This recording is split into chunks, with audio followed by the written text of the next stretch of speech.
Hi everyone and welcome back to my channel. This is the first time you're on this channel. Hi, my name is Crystal and welcome to Beaumisoul. Okay, to all my Dutch people out there, please don't click away. Please. Thank you. Hear me out. Don't worry, I won't be making only English classes or English videos on this channel. I do think that the market in the Netherlands with good Dutch yoga classes is very small, so I'll always keep uploading in Dutch. But I will add to my channel English yoga classes as well, because I want to be a bit more all-inclusive. And I've got a few Australian and a few travelers who are following my channel too at this point, and it just feels right to also make videos for them and thank them for supporting me and this channel and its growth. So the planning for now is that on Tuesday I will upload Dutch classes, and on Fridays I will start uploading English yoga classes.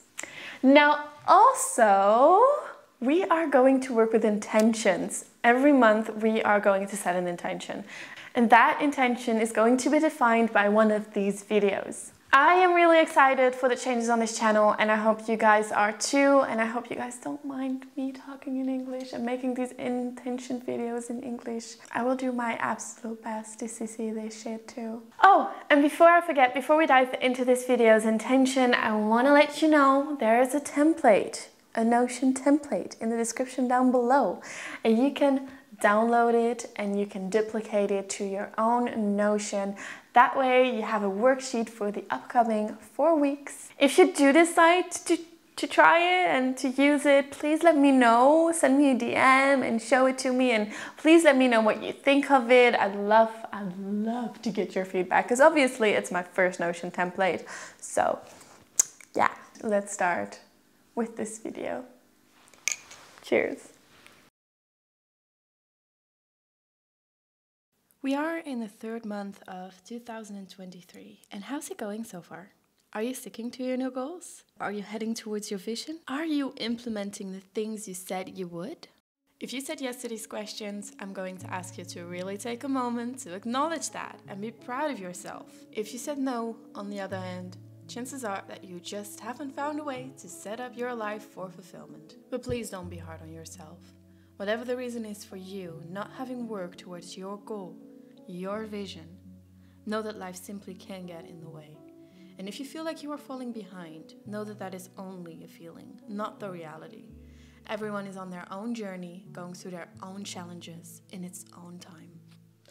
So let's start by building a sustainable routine / habit that actually works for you. First of all, I want to emphasize one thing. I don't think you should start building routines or habits because you want to be more productive. Sure, it's nice to be more productive and achieve more during the day, but I don't think it's strong enough of a why to actually stay with it and be consistent in your routines and habits. And this brings me to the first chapter of this video. Ask yourself what it is that you truly need the most. What do you want this morning or evening routine to bring to you? I'll give myself as an example because obviously I can only speak for myself in this situation. So for me, having a morning routine is important because it helps me start the day with a clear mind. It keeps me more focused and organized, but most importantly, it helps me deal with stress a lot better, and it makes me a lot more resilient during the day. That is why I meditate at least 10 minutes in the morning. That is why I don't have my phone near me until I've walked the dogs. I need to prioritize my mental health above everything else, because I really don't want to say it's a battle, but it sure is work to keep my mental state in a good and a healthy place. The fact that I know how it was to be depressed and having a severe burnout, and it was ugly, just motivates me even more to stick to it. To do this for me, for the girl that deserves more than the person that I was during those times. I really want to encourage you to use your past as a guideline and not to see it as a negative, deceiving moment of your life, because it's all just a learning curve. Your past is only showing you where you've been, what worked and what not. Write down in the present tense where you are in a few years. Already identify yourself as that person. Feel what your life looks like. Give yourself permission to dream and see your ideal future. How would you like to feel? Physically, mentally, socially, work-wise, and so on.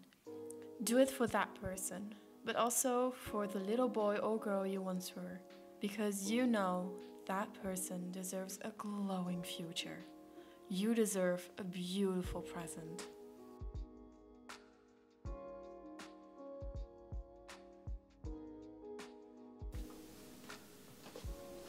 Okay, so we established your big why.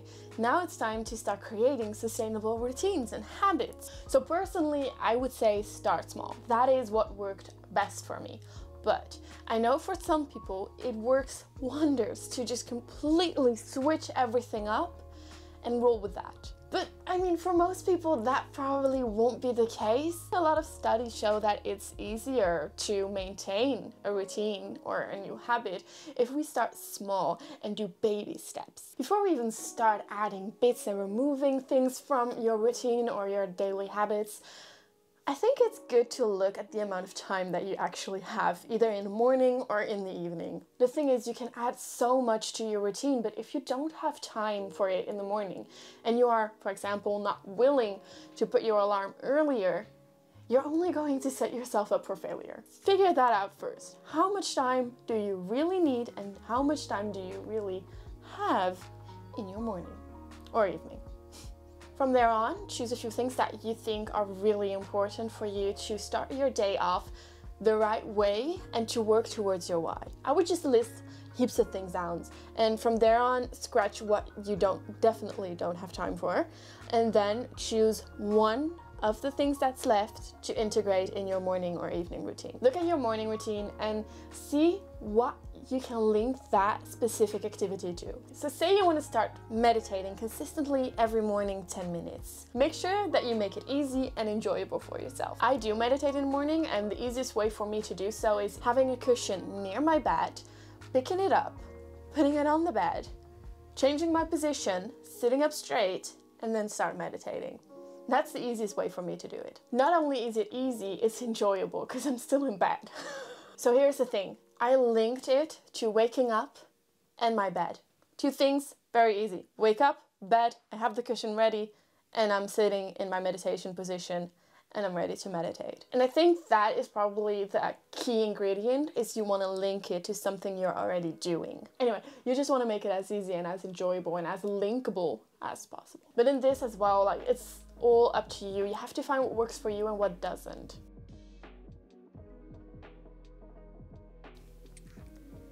If you see your health as a chore, it's time to reframe that mindset. You've probably heard it before, but your life is as good as your mindset. Look, your health and creating the life you want should just not be seen as a chore. As Chrissy Chella once said in an interview with the Diaries of a CEO, you don't think twice about brushing your teeth. Why do you think twice about your health? See, your health is the only thing you really have. You are the only person you are going to have to live with your entire life. So, really, do this for you. And stay playful. Nothing is set in stone. Change things up, add and remove, and find what works best for you and your needs. You can keep one thing for a week or two, then reassess. Do you like it? Then you keep it. If it doesn't work for you, just ditch it. It takes time to find a routine and a few habits that work for you and that sticks. So give yourself permission to take all the time you need.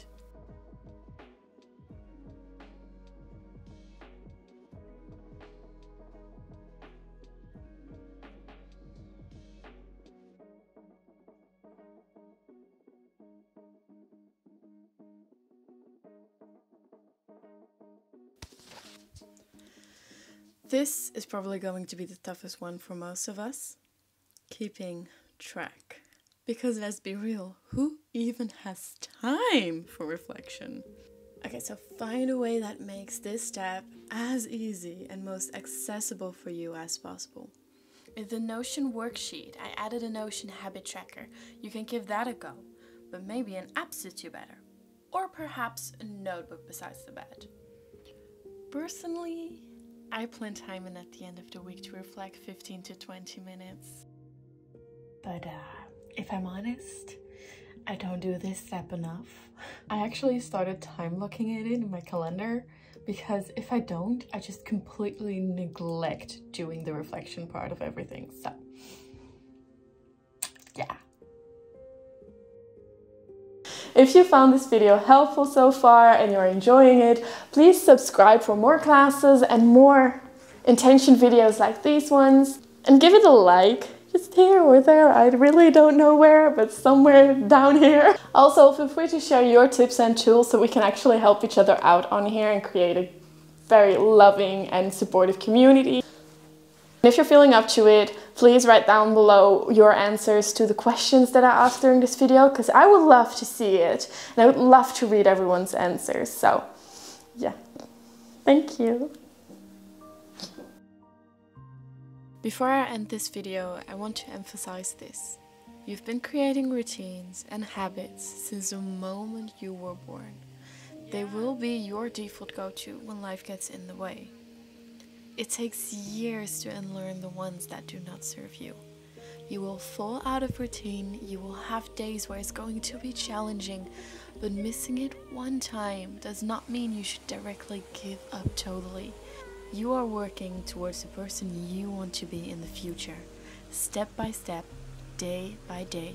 And some days it's going to be small wins, some days it's going to be big ones. Make peace with the ebb and flow of life. It's nice to be on top of the mountains, sitting in the sun, but it's the rainy, windy days that fuel the plants and make them grow and become stronger.